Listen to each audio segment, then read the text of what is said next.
하나님 말씀 보겠습니다. 마태복음 18장 15절에서 20절 같이 읽겠습니다. 내 형제가 죄를 범하거든 가서 너와 그 사람과만 상대하여 권고하라. 만일 들으면 내가 내 형제를 얻은 것이요 만일 듣지 않거든 한두 사람을 데리고 가서 두세 증인의 입으로 말마다 확증하게 하라.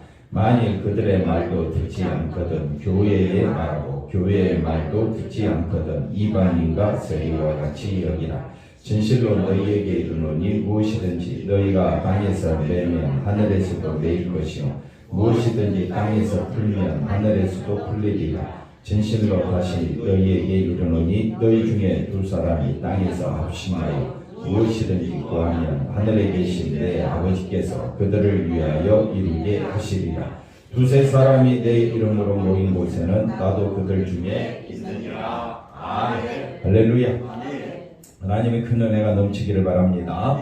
오늘 말씀은 두 사람이 합심하여 기도하라 라는 제목으로 말씀을 상고하고자 합니다. 자, 선악과를 먹은 인간에 대해서 우리가 잠시 살펴보면 선악과를 먹은 인간은 또는 그 사람은 죄인입니다. 죄인이라는 말은 반드시 사람이 모인 곳에는 뭐가 발생하느냐? 죄 문제가 발생하게 된다. 그랬을 때에 그 죄 문제를 우리가 어떻게 해결할 거냐? 이게 이제 심각한 교회 안의 문제가 되는 겁니다.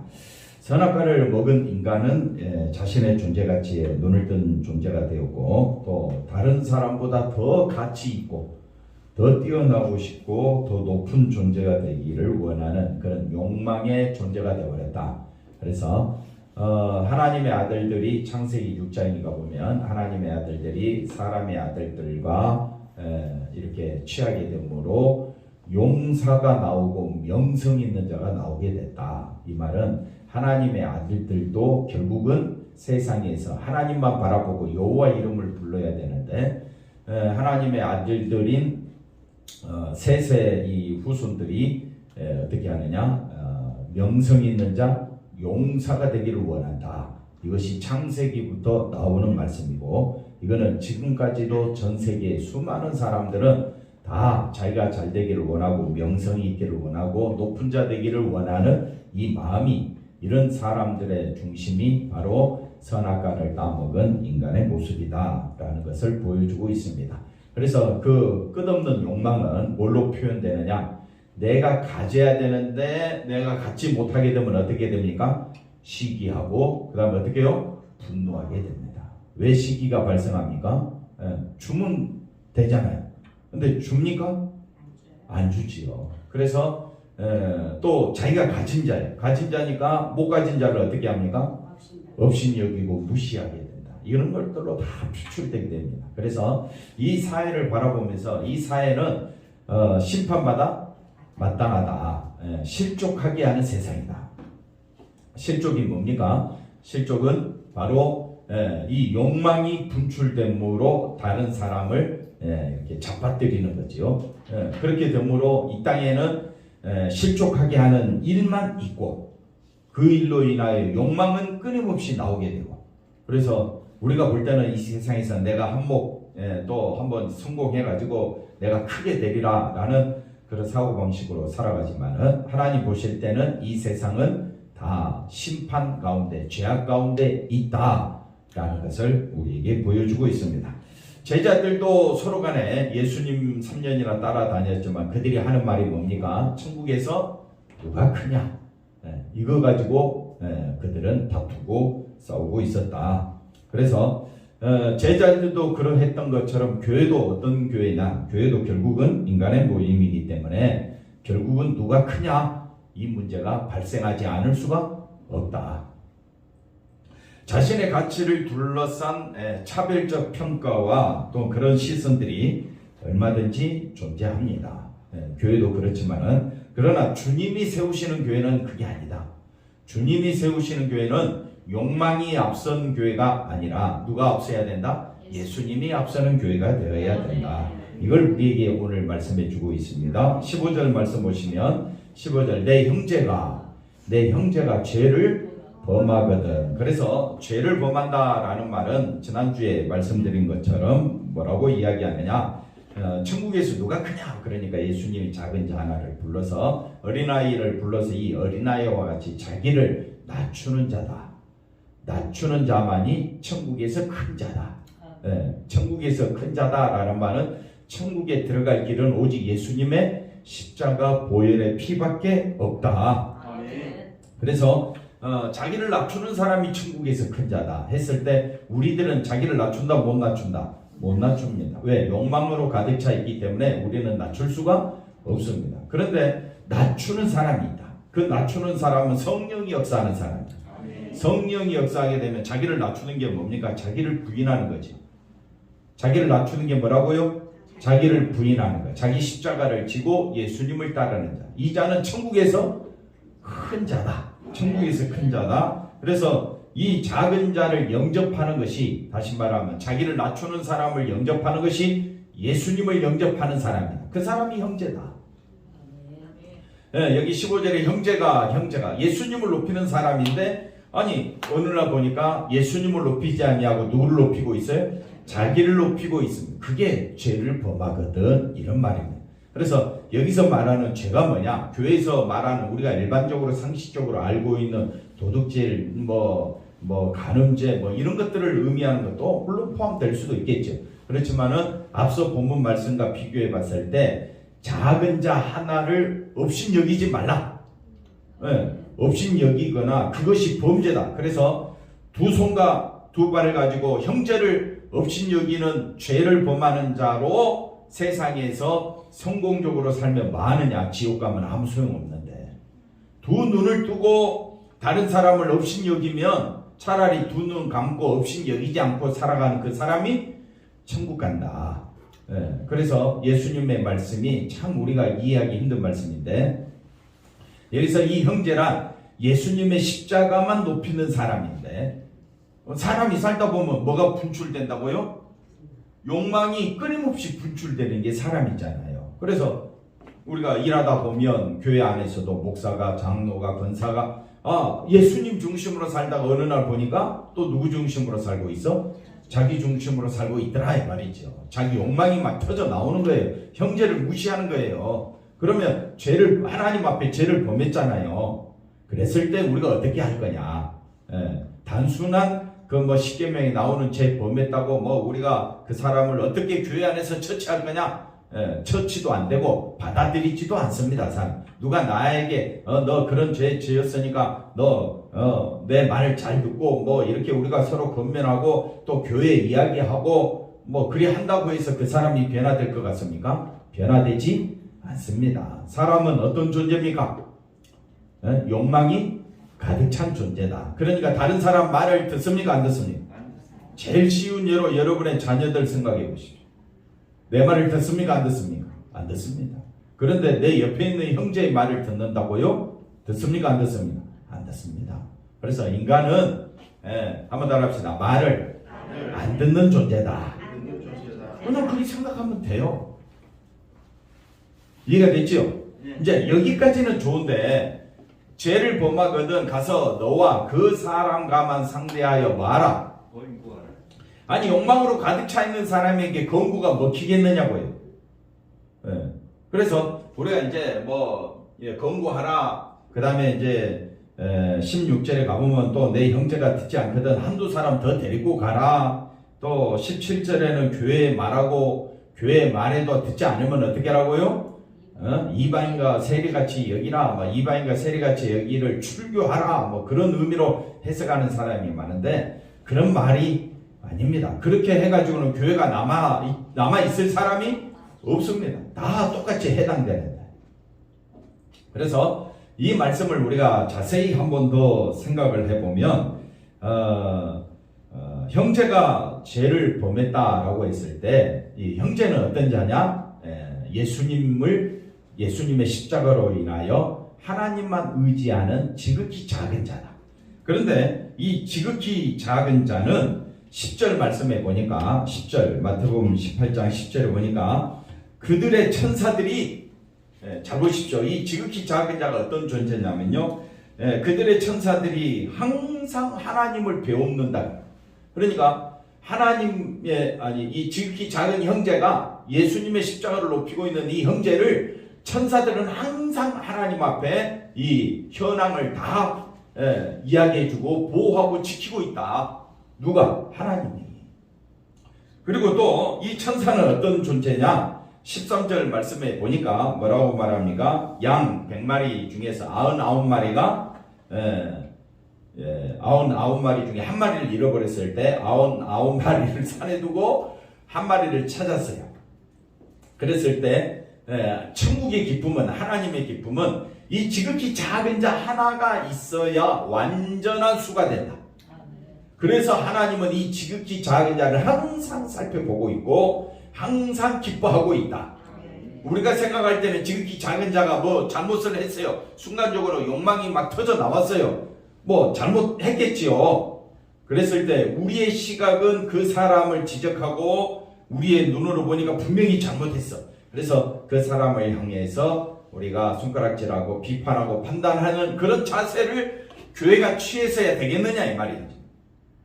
교회는 어떤 자세를 취해야 되느냐? 너나 그 사람의 죄를 보고 한번 따라합시다. 너나 나나 똑같이 죄인이다. 그런데 누가 살피고 있다고요? 하나님이 항상 살피고 있더라. 두 번째는 하나님이 기뻐하는 자더라. 누가 기뻐한다고요? 그 지극히 작은 자 하나, 양 한 마리. 하나님은 예를 들어서 예수님이 설명하고 있었으니까 지극히 작은 그 한 사람을 하나님은 기뻐하고 계시고, 그 다음에 그 작은 자가 천국에 들어오는 것이 한번 따라합시다. 하나님의 뜻이니라. 그게 14절 말씀입니다. 그러니까 하나님이 항상 기억하고 있고 하나님께서 항상 기뻐하고 있고 또 천국에 들어올 때까지 하나님은 기다리는 하나님의 뜻이 있는 자가 누구냐? 형제예요. 형제. 근데 그 형제가 이렇게 하나님이 귀히 여기시는데 순간적으로 인간은 욕망과 그 다음에 용사가 되기를 원하고 명성 있는 사람 되기를 원하니까 막 거기에 막 신경이 쓰여진다 이 말이에요. 예수님보다 뭐가 더 소중히 여겨진다? 자기가 더 소중하게 여겨지는 그런 걸로 우리가 생각해 본다면 그 형제가 하나님 앞에 지금 죄를 범했다 이 말이에요. 그러면 그 형제 너와 그 사람과만 상대하여 마라. 권고하라. 형제를 어떻게 돌이킬 수 있겠느냐 했을 때 우리가 세상적인 욕망으로 가득 차 있는 사람을 주께로 돌아오게 하는 것은 내 힘으로 되는 것은 아니지만 십자가만 바라보게 하라고 우리는 말을 할 수는 있는 겁니다. 그때 누가 역사하신다고요? 성령이 역사하시죠. 그래서 그 사람과만 상대하여 십자가 바라봐야지. 하나님이 너를 항상 기억하고 있고 하나님이 기억하고 있지 않느냐. 그리고 하나님이 너를 기뻐하시지 않느냐. 하나님께서 너가 십자가만 바라보도록 그것이 하나님의 뜻인데 왜 교회보다는 세상을 사랑하려고 하느냐 하면서 우리가 권고해야 되지 않겠습니까? 근데 그 사람이 들어요 안 들어요? 또 잘 안 듣습니다. 그러면 어떻게 하느냐? 그래서 16절에 가보십시다. 16절. 그래서 교회에서 이런 세상으로 향하려고 하는 이 사람을 어떻게 해야 되느냐라고 했을 때 처리할 수 있는 방법이 있다 했어요? 없다 했어요? 없습니다. 이겨낼 수도 없고요. 한번 고집 피우고 난리치는 사람 이겨낼 수가 없습니다. 그래서 우리가 어떻게 해야 되느냐? 이거는 주님의 말씀을 잘 들어야 됩니다. 만일 듣지 않거든 이제 두 번째 방법이 나옵니다. 한두 사람을 데리고 가서 이제 나 외에 다른 두 사람까지 더 데리고 세 사람까지 데리고 가서 두세 증인의 입으로 말마다 확증하게 말마다 확증하는 게 뭐냐? 말할 때마다 나오는 게 뭡니까? 두세 사람이 해야 될 말이 뭡니까? 우리는 십자가 은혜로 구원받았다.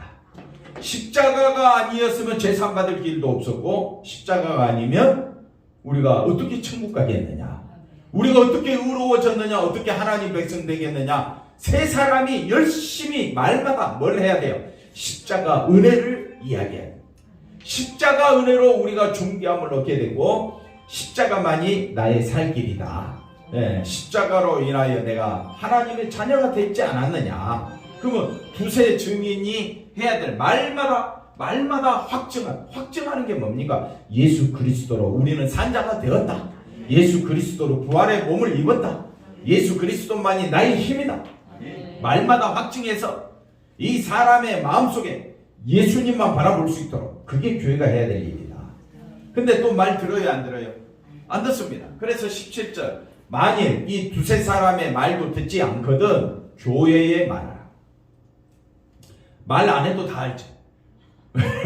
말 안 해도 누가 예수 중심인지 누가 자기 중심인지 안 봐도 척이 다 알아요. 그래서 교회에 말한다, 이 말은 우리가 예배 시간을 통하여 또는 우리가 설교 시간을 통하여서 누구만 바라보라고? 예수님만 바라보고 예수님의 그 십자가로 구원받은 것이 저와 여러분의 삶의 기쁨입니다.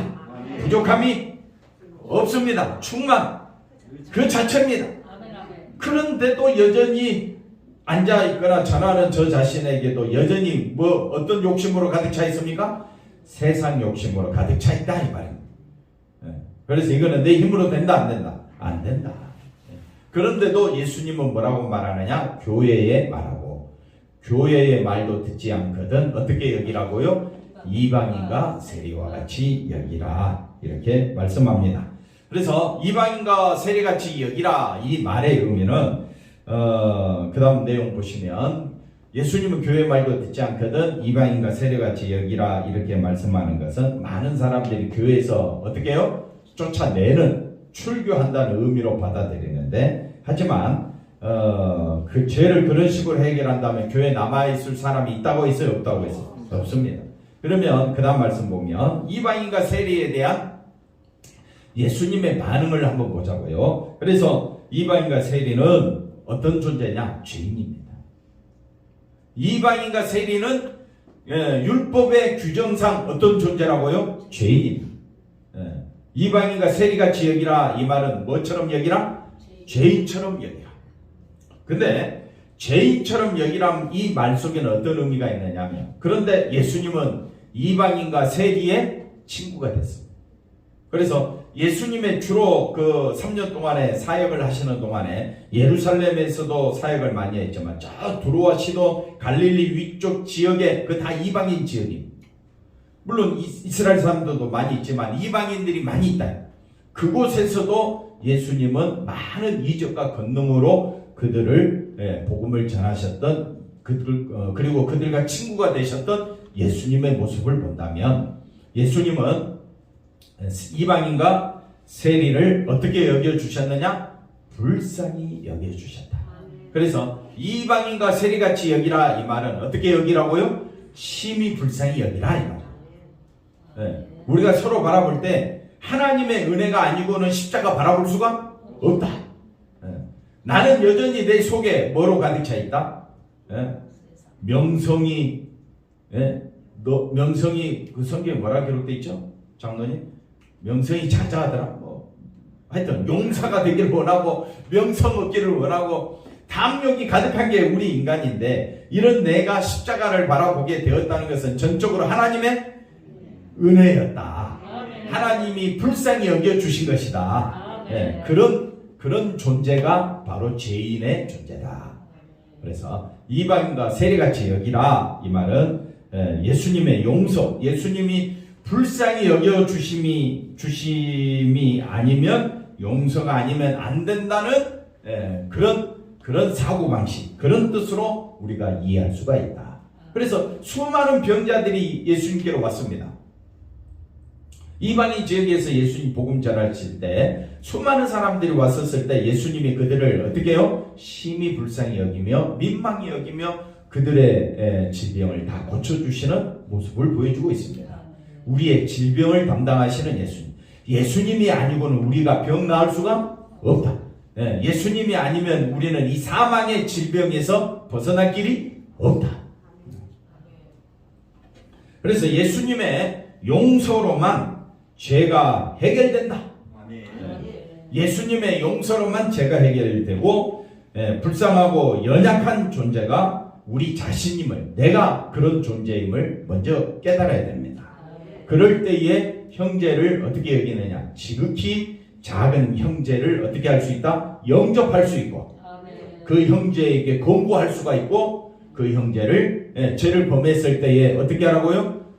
그 형제가 다른 사람을 업신여기고 또 죄를 범하고 그러고 있었을 때에 우리가 뭐를 가지고 그 사람을 돌이키게 할 수 있느냐? 예수님의 십자가 그 마음으로 우리가 접근을 해야 된다. 야, 너 그것밖에 안 되냐? 교회 생활 몇 년 했는지 그것밖에 안 되냐? 라고 묻는다면 자기 자신을 심히 불쌍한 존재로 여기고 있다는 것이 아니게 되지. 그래가지고는 형제가 권고함을 받지도 않게 되고요. 오히려 싸움만이 더 일어날 뿐입니다. 한번 더 합시다. 너나 나나 이방인과 세리와 똑같다. 그러니까 주님이 불쌍히 여겨주시지 않으면 안 되는 존재. 그런데 내가 다른 사람을 향하여 훈계질한다? 이거는 그 작은 자를 바라보는 시각 자체가 틀렸기 때문에 성도를 바라보는 시각 자체가 틀렸다 이 말입니다. 그럼 어떻게 되느냐? 서로 간에 불신만 이게 된다 이 말입니다. 근데 이제 문제는 하나님 말씀이 참 이해하기 어려운 말씀이 아직 예수님이 하늘로 올라가시지도 않았는데 18절에 뭐라고 이야기하느냐? 진실로 너희에게 이르노니 무엇이든지 너희가 땅에서 매면 하늘에서도 매일 것이요 또 땅에서 풀면 하늘에서도 풀리리라. 이 알쏭달쏭한 말씀을 또 해주고 있습니다. 자 보십시오. 하늘과 땅은 단절되어 있습니다. 하늘은 생명의 세계고 땅은 사망의 세계, 저주의 세계. 그 다음 말씀 보십시오. 자 인간이 죄를 범한 후 넘어가 보시면 인간이 죄를 범한 후 땅과 하늘은 어떤 관계에 있다? 단절되어 있다. 우리 힘으로는 하늘에 갈 수가 없다. 그런데 땅에서 매면 하늘에서도 매일 것이요 땅에서 풀면 하늘에서도 풀리리라. 이 말이 성립되기 위해서는 예수님으로 인해서 성립되는 겁니다. 그래서 자 땅은 죄로 인해 뭐로 가득 차 있다? 사망으로 가득 차 있다. 이까지 이해가 됐죠? 그러면서 하늘의 생명과는 상관이 없는 곳이 바로 세상이 되었습니다. 그런데 누가 오셨습니까? 하늘에 계신 예수님이 세상에 오셔서 뭐가 되셨습니까? 화목제물이 되셨습니다. 그러므로 땅과 하늘이 이제는 단절된 관계가 아니라 화목된 관계, 연결된 관계가 되었다. 그래서 예수님의 그 화목제물로 인해서 우리는 이제는 땅과 하늘이 연결되었다. 그래서 길이요 진리요 생명이신 예수님을 말합니다. 내가 곧 길이요 진리요 생명이다. 그러면 땅에서 맨다라는 말은 뭡니까? 예수 이름을 믿지 아니하면 하늘에서도 그 사람과 단절되고, 근데 그 사람이 예수를 믿게 되면 이게 풀리는 거예요. 땅에서 풀리는 거예요. 땅에서 풀리는 게 뭡니까? 땅은 사망과 저주의 세계잖아요. 그런데 이 저주와 사망이 풀리게 되면 생명을 얻게 되잖아요. 누구로 인하? 예수님으로. 그래서 교회라는 곳은 어떤 곳이냐? 교회라는 곳은 예수님의 그 십자가로 모이는 곳이다. 왜? 생명의 관계로 모이는 곳이니까. 이것이 지극히 작은 자 형제를 바라보는 시각이다. 내가 그 사람을 변화시킬 수 있다 없다? 없습니다. 누가 변화시킬 뿐입니까? 예수님. 그런데 그 형제는 곧 바로 나란 말이에요. 나조차도 누가 변화시키지 아니하면, 예수님이 나를 변화시키지 아니하면 나는 생명을 얻을 수가 없다. 그러니 나는 심히 불쌍한 존재다. 그래서 우리가 항상 하는 말이에요. 우리는 죄인 중에 괴수다. 심판받아 마땅하다. 하나님의 진노받아 마땅하다. 나는 이미 죽은 자다. 허물과 죄로 죽은 자다. 그러면 할 말이 나옵니까? 안 나옵니까? 안 나오지. 그러면 누구만 바라봅니까? 예수님만 바라보. 그게 교회다. 교회는 누구만 바라보도록? 예수님만 바라보도록 모이는 곳이다. 교회에 모여갖고 해야 될 일이 뭡니까? 합심하여 기도하라. 왜 합심하여 기도하라고 합니까? 18절, 19절 읽어봅시다. 진실로 다시 너희에게 이르노니 너희 중에 두 사람이 왜 모였습니까? 아니 1000명이 모여서 기도하면 얼마나 좋을까요? 물론 1000명이 모여서 기도하면 좋지. 근데 두 사람이 모여서 땅에서 말하고 합니까? 합심하여 무엇이든지 구하면, 우리는 또 이 말씀만 꺼내가지고 무엇이든지 구하면 다 된다. 그런데 본문 말씀 살펴보니까 무엇이든지가 뭡니까? 형제가 뭘 했다고요? 죄를 범했죠. 그러면 그 형제를 위해서 기도할 게 뭡니까? 누구만 바라보라고? 예수님의 십자가만 바라보고, 예수님의 용서와 긍휼하심만 바라보라고 기도하는 게 두 사람이 많은 것이다. 합심하여 기도하는 것이다. 근데 우리는 그걸 이용을 합니다. 누구를 위한 걸로 이용해 버립니까? 자기를 위한 교회. 이 교회가 부흥하려면 두세 사람이라도 모여서 뭐 해야 된다? 합심하여 기도하면 된다. 그래서 우리 합심하여 교회 부흥을 놓고 기도합시다. 그러면 여러분 생각이 딱 맞죠? 그게 머릿속에 쏙 들어오지. 형제가 죄를 범했으니까 그 형제를 우리가 서로 화목하게 하는 건 예수님의 십자가 보혈이니까 그 십자가만 바라보게 하자. 그 십자가만 바라보게 하자라는데 됩니까 안 됩니까? 안 되니까 합심하여 기도하라. 아멘도 아무도 안 해주는 거예요. 말귀는 알아들었죠? 이해가 됐죠? 그러니까 우리가 참 이 말씀이 우리가 쉽게 지나갈 수 있는 말이 아니다. 그걸 우리가 생각해 볼 수 있습니다. 그래서 따라서 두 사람이 함께함으로, 잘 보십시오. 두 사람이 함께함으로 뭐를 실감하게 됩니까? 자신의 죄. 내가 얼마나 큰 죄인인가를 실감하게 되면 나는 실족해 하는 자구나. 나는 연자 맷돌을 메고 바다 깊은 곳에 빠져 마땅한 자구나. 예수님의 십자가 은혜 아니고는 나는 사망의 세계에 갇혀있는 자구나. 이 마음을 가지고 온 두 사람이 기도를 하면 뭘 놓고 기도하겠습니까? 예수님의 은혜와 자비와 긍휼, 그 십자가에 쏟아진 하나님의 사랑이 우리 안에 넘치도록 해달라고 기도하지 않겠습니까? 그게 대표 기도라 이 말이에요. 그래서 대표 기도할 때 그것만 놓고 십자가와 오늘 말씀을 통해서 십자가 사랑만 깨닫게 해달라고 기도하라고 했더니 온 세상을 헤치고 돌아다니면 뭐하냐. 우리가 기도할 제목은 십자가 보혈밖에 없다. 그러면 기분이 나쁘지요. 기도할 제목이 얼마나 또 많은데. 그러면서 근데 우리가 주님 말씀하셨던 것처럼 두 손과 두 발을 가지고 어디에 떨어지는 것이? 지옥에 떨어지는 것이 낫습니까? 두 손과 두 발이 십자가만 바라보고 끊어질지라도 십자가 바라보고 어디 가는 것이? 천국 가는 것이 더 낫지 않습니까? 그러니까 우리가 생각 자체를 바꾸라.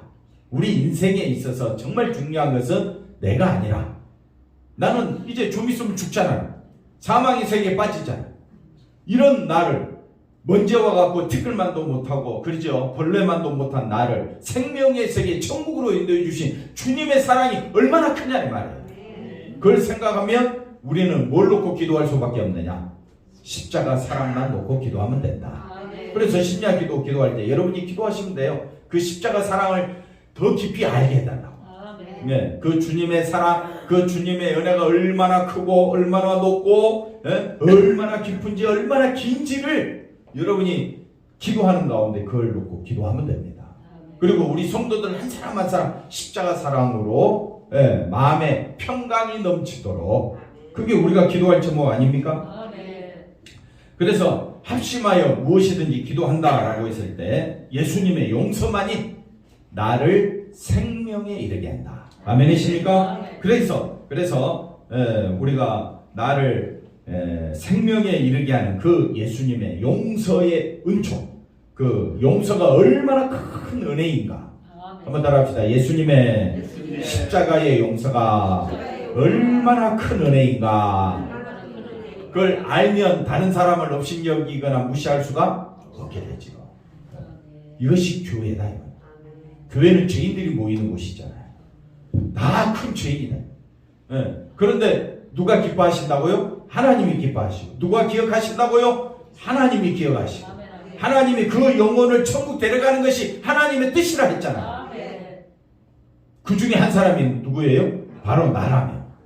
서로가 서로에게 십자가만 드러내는 것이 우리 평생 해야 될 귀한 사명인 줄로 믿습니다. 그래서 하나님은 그 기도를 반드시 들어주신다. 이것이 주의 이름으로 모이는 교회가 되어야 할 줄로 믿습니다. 결론입니다. 그러므로 우리가 서로 이방인과 세례같이 여기는 것은 곧 서로를 뭐 하게 된다? 용서, 주님의 용서하심이 나를 용서하신 것 같이 나도 너를 마노라 용서하노라. 그 마음이 될 때에 이 안에 있는 성도들이 서로 십자가 용서만 바라보게 되지 않을까? 근데 또 돌아서기만 하면 또 인간의 감정이 어떻게 해요? 또 막 분수처럼 막 터져 나올 거란 말입니다. 그때마다 서로가 서로에게 누구만 바라보라? 십자가 바라. 너 십자가 지라. 왜 장로님 마음에 안 하시나? 욕망이 막 분수처럼 터져 나올 때 서로 말하고요. 두세 사람이 힘써서 같은 말로 힘있게 확증해야 될 말이 뭡니까? 십자가만 바라. 그 사람이 듣기 싫어하더라도 나중에 변화될 수 있지 않습니까? 그러니까 우리가 끝까지 놓지 말아야 될 말은 누구만 바라보자? 예수님의 십자가만 바라보자. 기도하겠습니다. 하나님 감사합니다. 예수님만 바라보며 의지하며 살아가는 우리 사랑하는 성도들 되게 하옵소서. 예수님이 이방인과 세례를 심히 불쌍히 여기신 것처럼 우리들도 심히 불쌍히 여기고 있음을 깨닫게 하여 주시고, 아버지 하나님, 우리가 서로 만날 때마다 예수님의 용서의 큰 은혜를 기억하며 만나게 하여 주시옵소서. 예수님의 이름으로 기도하옵나이다. 아멘.